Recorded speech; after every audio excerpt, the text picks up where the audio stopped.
class, led by Erica Gifford and Sean Camo, or Erica Camo. Did you change your name? Anyway, here we are. If it's your first time here, raise your hand. Welcome. Come back. Thank you for being here. We're here every Wednesday morning at 9 o'clock with a very interesting presentation. Always no stress, good coffee, and a nice conversation. The format is we will have a short presentation from our special guest, Kimberly Dunn.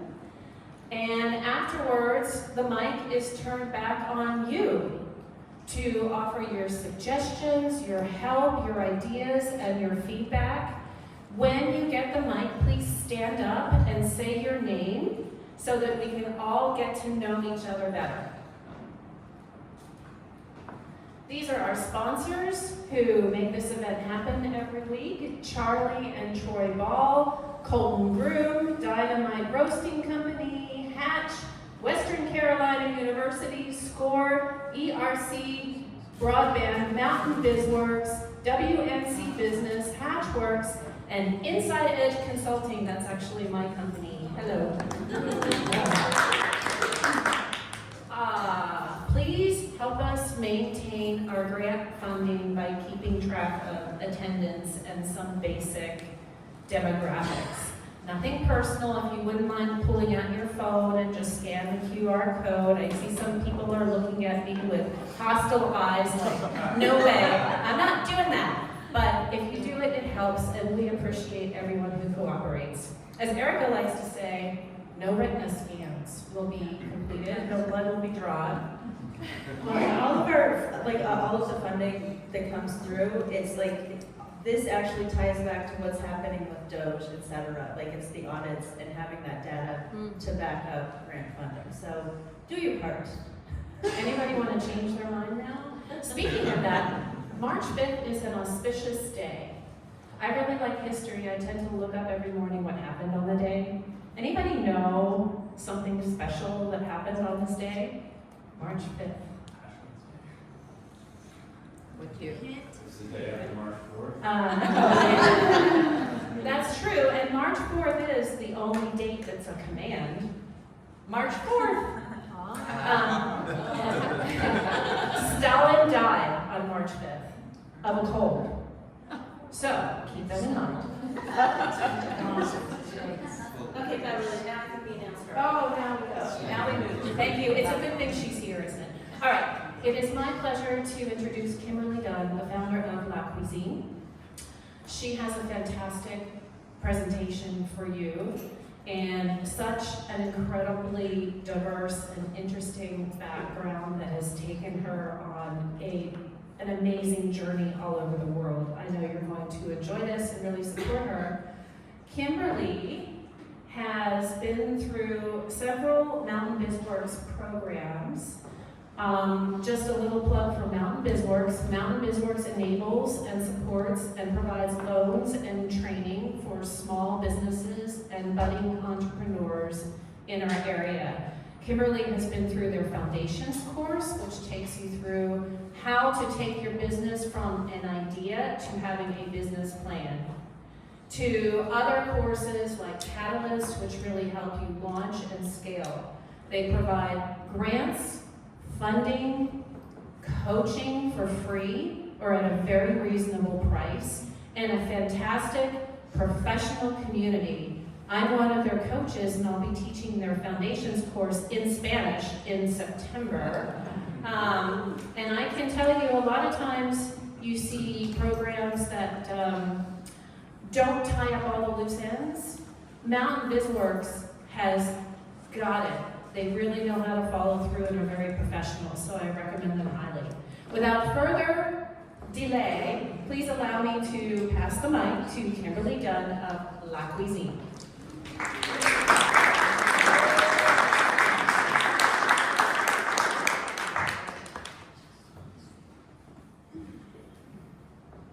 Thank you for this wonderful opportunity to share my story of La Cuisine. And this is really a story of homecoming, coming home by way of traveling. La Cuisine means the kitchen in French, and I have a Chinese name as well, Shu Wei Chu Fang, which means exploring flavors kitchen. The mission. For the curious learners with an appetite for life, we curate intimate cross-cultural experiences through guided international trips and local cooking immersions. So there are two main threads, two main themes to this business, and the first one is cooking education, and the second one is travel, guided travel. And I started La Cuisine in autumn of 2023, so I had a good year before the hurricane. And as Beverly said, I was part of, I did my BizWorks Foundations course ahead of that. And I was doing the classes out of my home. This is my website. And Kindred Voyages is the name of the travel portion. And this was actually started by my Joelle, who was here this morning. And she started it in 2009, taking small groups of people to her home country. And I met her last year, and she has gifted me with this amazing opportunity to continue on. So I'm in the process of merging both La Cuisine and Kindred Voyages right now. So full disclaimer, it's a full transition period / hurricane aftermath. I'm gonna rewind. How did I get here? I'm just gonna share a little bit of my background. I grew up in a multi-racial family. My father is from Ohio, of Northern European descent, and my mother is from Taiwan. She's Chinese. And I grew up amidst this beauty of multiculturalism and also a lot of confusion and a deep hunger for answers, for a sense of home and belonging. And luckily I had an aptitude for languages and I loved to travel. So I studied French and Chinese and comparative literature at UNC Chapel Hill. And I took any and every chance I could to go overseas. I mean, it was 3 times during school, and then within 1 month of graduating, I was on a one-way ticket plane to Shanghai with dreams of becoming a translator, and it would be 8 years before I went back. So, in a nutshell, I ended up teaching yoga for 5.5 years in Shanghai. There was a yoga wind blowing there. It was really taking off. I was there and took the opportunity. And I discovered how much I love teaching, almost as much as I love learning. And really, this was a place where I gained a lot of confidence. I had a lot of unexpected success, and I was able to go from growing up feeling ashamed of being Chinese to falling in love with my heritage. And within a couple of years, I ended up quitting my translation job, which teaching yoga just twice a week, organizing it myself, I was making more money than my full-time job, which was sucking away my life force. So I went and did another training, came back and started adding retreats to different parts of China, mostly around Shanghai, taking international people to the countryside. And in a way, I was doing translation because I was able to organize with locals for international people. And ultimately, I was creating a space in my classes and in my retreats that felt like home. It was a place that a lot of people in Shanghai tend to come and are drawn and are maybe a little bit lost, and we all found each other, and I was creating that sense of home that I was so longing for. And when I was preparing and selecting photos, one of the things that really struck me is the memories that were the strongest were really of the people. I mean, some of these people stayed with me for all 5 years. I mean, Arlia, she's in the middle there next to the Chinese man. She's from Malaysia. She was at my first class when I was not a good teacher, frankly. And she was at my going away party. She was at my first retreat. And some of these students came with me on multiple retreats. What I learned here was really helping me to set up a foundation for what I would do later with La Cuisine and eventually Kindred Voyages. I learned that I love and am really good at setting up systems. I was doing a lot of back-end stuff. I didn't even put the actual class content and teaching because there was so much I was doing in the background, and I learned that in order to make my life easy and be able to do everything, I had to create a lot of systems that I didn't have to think about too much. And same for the retreats, so I could just repeat and have a lot of spreadsheets. Too fast. So I was on path to becoming an international yoga teacher. I was very excited. I was going to go to Europe and had all these plans, and then there was a new wind blowing because I was diagnosed with cervical cancer, early stages, and I ended up taking a sabbatical. So I had another pivot. I ended up in this macrobiotics training at the Cuisine Institute of Amsterdam, which was an immersive cooking training with people all over the world, and I ended up learning a lot here, and would end up modeling a lot of what I do at La Cuisine with the cooking classes that I learned here. And I really had a life-changing experience. I mean, they have kitchen islands on wheels here, and we were quite a large group, so we would break up into small groups, pairs, or trios, and collaboratively make meals together, which is what I do with the larger groups at La Cuisine. And I moved to France after that. I mean, after 10 years of French, I felt like I should at least do something. And really, I was just integrating everything that I learned, and what better place to be than France for healing my relationship with food. And I learned so much there, but what I really took away the most was this balanced relationship between loving food so much. I mean, there's this focus on pleasure, and then simultaneously there being a lot of structure and boundaries around food. And so it's like this balance of we love food, and we respect it. And so that for me was very grounding, to learn how to love food in a way that was more balanced and holistic. And in a way, it was another homecoming for me into my body even more. And I have to say, I did reverse the cervical cancer within a year.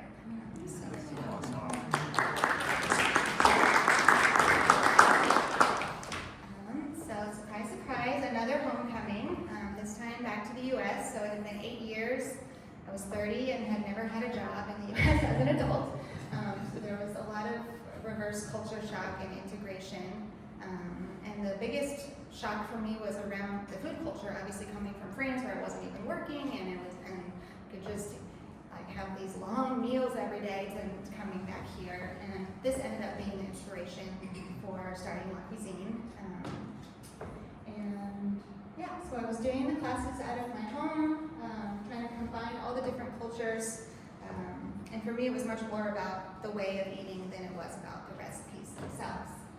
And I tried all kinds of things. I did what I do best, classes and events. So I set up my kitchen, a little bit inspired by Julia Child. I had a couple of islands on wheels, and would transform my kitchen and living room together. We could fit up to 12 people. This was a bachelorette party here. I also tried team classes, and was doing different community events based on the Chinese calendar, indoor and outdoor both. I was invited to a Chinese language summer camp, and did a dumpling workshop for about 30 teenagers, which really kicked my butt, but we made yummy dumplings. And since the hurricane, I ended up needing to move from where I was living, and I've been going into people's homes, so experimenting with going into their houses. And also that really pushed me to simplify. You don't need so many menus here. Dumplings and mochi, and that was the thing that I could do with 2 people, or I could do with 30 people. So I'm in this period right now of auditing and discovering where I want to go next, and kind of reevaluating. This whole first year and change has been discovering what the market is, and I did 34 classes with 164 people, 6 events, and I worked with Jessica here, who has been an amazing chef and assistant and friend, and discovered about learning how to work with people and going through hiring process. I was in process of hiring more teaching assistants. The hurricane kind of blew all of that up, but at least I created some more systems, which I like doing. Tempering my sheer optimism with realism, which is constantly something I'm working on. I have a lot of optimism, and sometimes it's great, and sometimes it gets me into trouble. Ultimately, I learned that I really want to have immersive experiences, and I love the classes, and that's helped me to get to where I'm at now. But I'm moving more towards creating these profound experiences that are really connective in a bit of a larger container than just a 3-hour class. And through all of this was how I got noticed by Joelle and Kindred Voyages, which leads to the next chapter. I'm going to France in May for my maiden voyage as guide, and it's coming up here. And my Joelle calls Kindred Voyages also because of the relationships and the relationships that are built on these trips and overseas and at home as well. And I just want to say, when she was describing to me about how the trips go, we have a home base, and we're not packing and unpacking every day. It's from there we will go out and visit all the things, and the nature and the music and the villages, and then she said, at the end of every day, we always come home. And yeah, it's practically my theme song now, so of course that really struck a chord. Okay, so where is this all going? I mean, ultimately, I have a vision of creating a channel of cultural reciprocity between local and global cultures in a mutually uplifting way, and really in a way that is very relevant. You know, what does China have that we could learn from, or vice versa? And same with France and the U.S. And it's like, what's really relevant in the present need? Because as much as I love dumplings and soy sauce, I mean, I don't need to be like teaching how to make soy sauce from 1,000 years ago necessarily. I mean, we can, and it's fun, and it's great, and there's value. And what do we need really that China understands deeply? And I see doing this through seasonal retreats here locally, and so there could be an autumn retreat, winter retreat, spring retreat, and then summer we go to France, for example. But bringing these two together.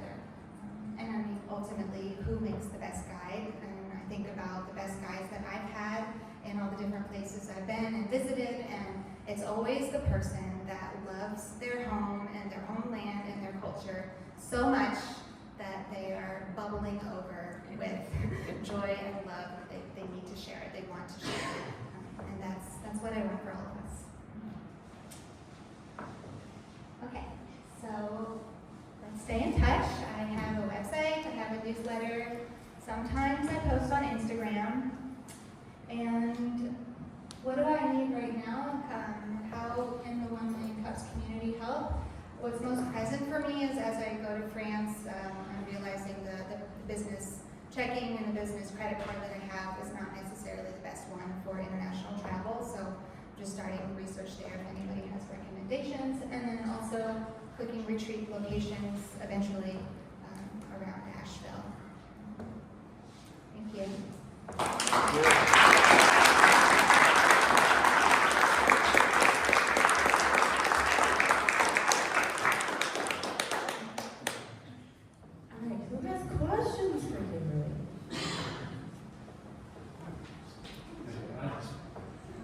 Thank you for sharing your Hi, everybody. Thank you for sharing your story.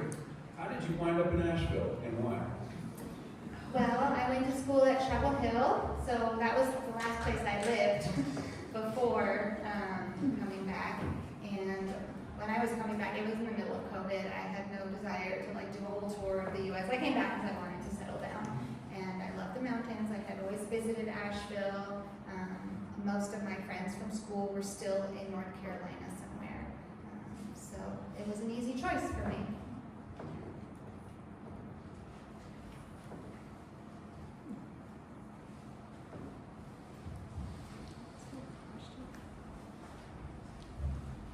For the cooking retreat locations around Asheville, well, congratulations on your business, first of all. Thank you.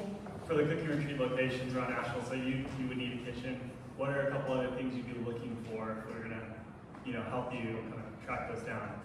Yeah, I really liked how we did it in Amsterdam, where people found their own housing, and then I can really focus on the food and the environment there. So a space that can hold, up to, let's say, 20 people comfortably, and I even have kitchen islands still in storage, but indoor-outdoor spaces, and yeah, it doesn't need to have housing. That's something where people can come and park easily, and just something with a lot of like natural architect. Losing my words here. Not too much plastic. Because part of La Cuisine is learning to love your kitchen and be at home and find joy in your kitchen, and that's why I bring people into my home, because I can really curate that. It's not the same when I take people into an industrial kitchen. You don't really find that same sense of joy in home. Got a place for you. I know. Over here. Hi, my name is Louisa. Thanks for sharing your story. I feel already inspired, and it might be too soon because I know you said the merging of the brands is still coming together, but is there anything you can tease or you're thinking about, like how to keep that homey feeling of Kindred Voyages with like the cultural relevancy and the cooking, and sort of merge that with the cuisine? Like, have you thought about how to kind of bring that out in the name and join them together? Or? For an umbrella company? Yeah, I'm Yeah, so I curious. thought about that a lot, and I was hoping to have something related to home, and I've been journaling and thinking about it and asking people, but it was too quick to have it ready for this, so I'm just kind of going to let it marinate and gestate, and I'm actually working on my pragmatic side. I'm going to grad school in June, so this is going to kind of just come to a little pause and go into a chrysalis, and then I'll be able to come back to it after. Congrats. Thank you.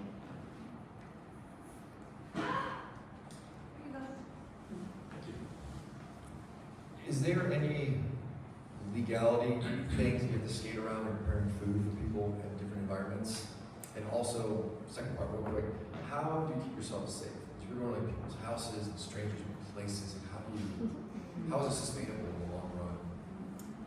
Yeah, if it's bona fide education and I'm not selling food, there's no regulations there. So that's how I did that. And I had some opportunities to do catering anyways, and found that it's not really for me. And then how do I keep myself safe? I mean, I have when people sign up, there's like a liability form. And otherwise, this has been something my whole life that my parents are like, you have nothing scares you, like you need fear. Like, I just have a really high tolerance for risk, and I'm like, safe, yeah, I should think about that. But it is a good question, and I will think about it. She has a lot of knives.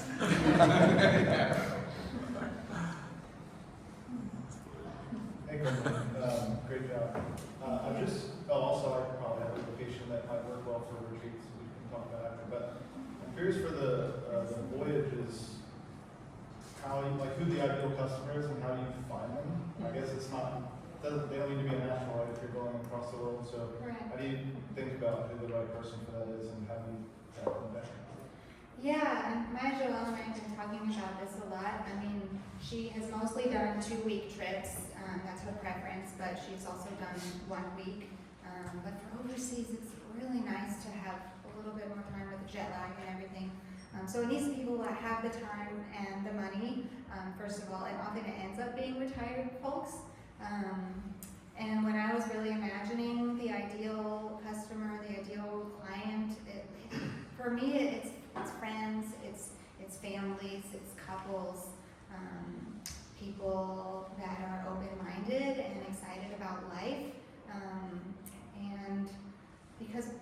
in a lot of the things that I've done, what's been the most magical is when it's intergenerational. And yes, on the like business side, it's good to target probably retirees, I'm imagining, but at the same time, part of the magic for me is when there's a mix, there's a blend.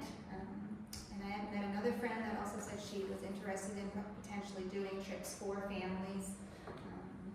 So I think this is part of the merging these seamlessly. I'll have to continue thinking about that. Hi, my name is Ray. Could you give us more details about the focus and purpose of your kindred voyages? What do you actually do with these people? Yeah.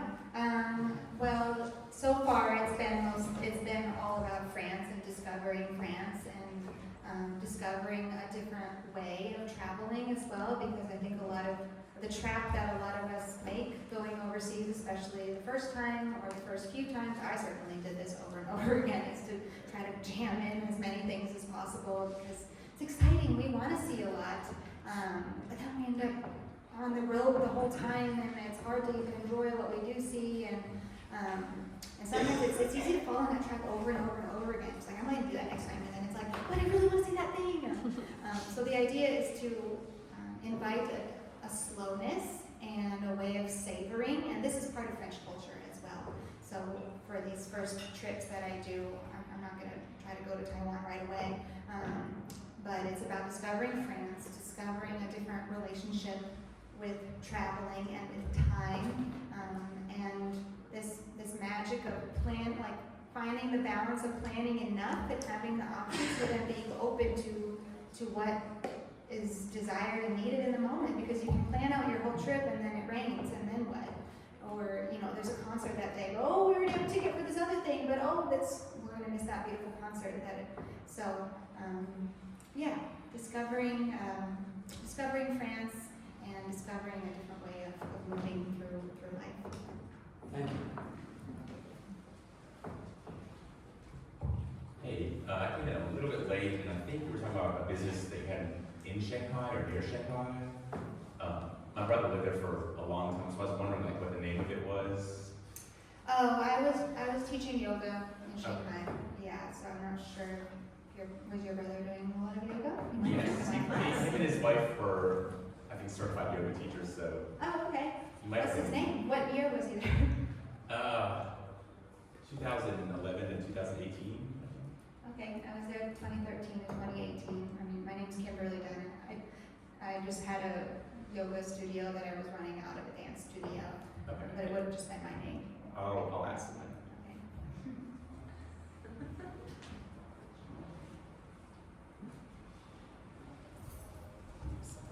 Hi, I'm Mohamedina, and I was just going to suggest the Chase Inc. Business Cash for the credit cards. I'm really into travel hacking, and that's one of them. There's no foreign transaction fees, so it'd be perfect for international business. Thank you. Hey, my name is Mo Alshire with Accounting Biz. Yep, you answered my suggestion actually. I wanted to answer that for you. Capital One and Chase Sapphire credit cards, miles and credit cards, and in terms of accounting purposes too, they're easy to connect to QuickBooks and do the accounting side of things. It's great. Thank you. I have Capital One on my personal side, but not for the business. Yeah, it'd be great to get it through the business, work on building business credit as well, and start building a relationship with them and bigger credit limits as well. You can travel the world. Yeah, thank you. Yeah, no problem. I think we have time for one last question. Hi there, I'm Sarah. I loved your presentation. Thank you. Yeah, really beautiful and really engaging. I could really feel the essence of the warmth of what you're putting out there. I'm curious if you thought about your business in 5 years from now. I know some of the things you were doing got forwarded by the hurricane, and also I imagine that vision is still there. So I'm just curious if you'd share a little bit with us. What does that look like for you to be doing exactly what you want in 5 years from now? Yeah, I wasn't going to really go into it because it didn't seem that relevant, but because it came up, I am going to school to become an accountant. have an eye towards international tax accounting, but I need more information before that piece becomes clear, and I'm not entirely sure if that's just gonna be totally separate in funding. You know, been saying that it's like, my left brain is going to fund my right brain. But as far as the right brain activities, I love the idea of having my own place to really be able to curate the retreats here locally with a kitchen, like a learning kitchen, essentially, that has indoor and outdoor aspects to it. And I can invite local chefs, local teachers that want to help to manage the retreat, in addition to inviting people from overseas to share as well. So having that here as the hub here, and then creating long-term relationships with people in France, which, I mean, I lived there and I have a network already, which I'm now tapping into again, which is so exciting. And then also in Taiwan and China. I also want to take people to China, but it's a little bit harder with visa situations, so that piece is a little bit of a question mark. But for the next 5 years, yeah, I think focusing on getting a place here, and then also really fleshing out the France trips in a way that's good for me. Let's put our hands together for Kimberly.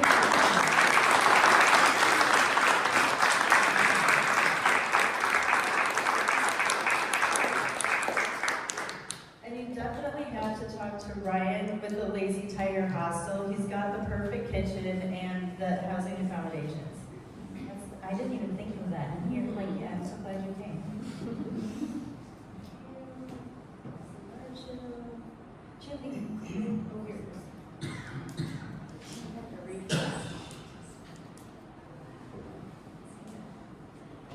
So, coming up next week, we're going to be going back to our Vision 2025 journals. If you weren't here for that session, we've got a journal for you. We're going to be touching on like where you're at with your goals for this year. Everyone's goals really changed following the hurricane, so we're going to take the opportunity to tune back into those and see where they're at, kind of like at that quarter-year mark.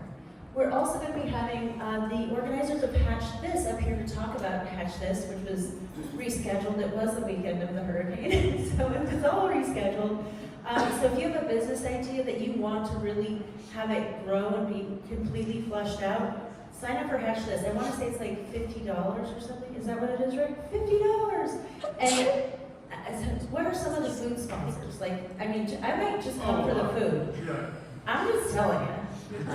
I'm not up to date on all the food. It's like Gemelli, there's barbecue. I don't know. I was like, okay, I'm just, yeah. So it's going to be a great weekend where you walk away, possibly with funding too, because at the end of it, they are giving out some grants. Now have the food update for you next week here. Yeah, I want a slide Yeah. of all of the food. And then we have our Hatchwork St. Patty's Day party. That is on the 14th, which is next Friday. Sean always insists on bringing in a bagpiper. I'm almost like, oh my gosh, it's wildly loud, but very festive, very festive. And we're gonna have t-shirts here, so come by. If I say 4 or 4:30 or 5, we should probably plan on 5. We were late to Mardi Gras on accident, which we goes. And then we have it's from 17th through the 19th. We have the Dale Carnegie course coming here. It's training in leadership, communication, and confidence. This is also continuing education credits for many different fields. We'll go to the next slide in a second. And on the 18th, we have the pitch party happening in Hendersonville. We have it here once every other month, and in Hendersonville once every other month. So if you have a business idea, it's fun to get up and pitch it. Everybody's really supportive. It is not like Shark Tank. And yeah, everybody's really supportive, so come and do that. And then the 28th through the 30th, that's Hatch This, that will be happening right here. So you commit to the weekend, you build a business, you pitch to investors, and compete for $20,000 in prizes, and then all the food, and also all the food. So that's pretty incredible.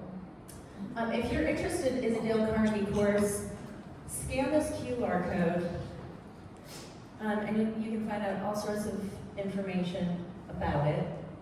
And we are really excited to be bringing it here to Western North Carolina. It's the first time it's ever really been offered here.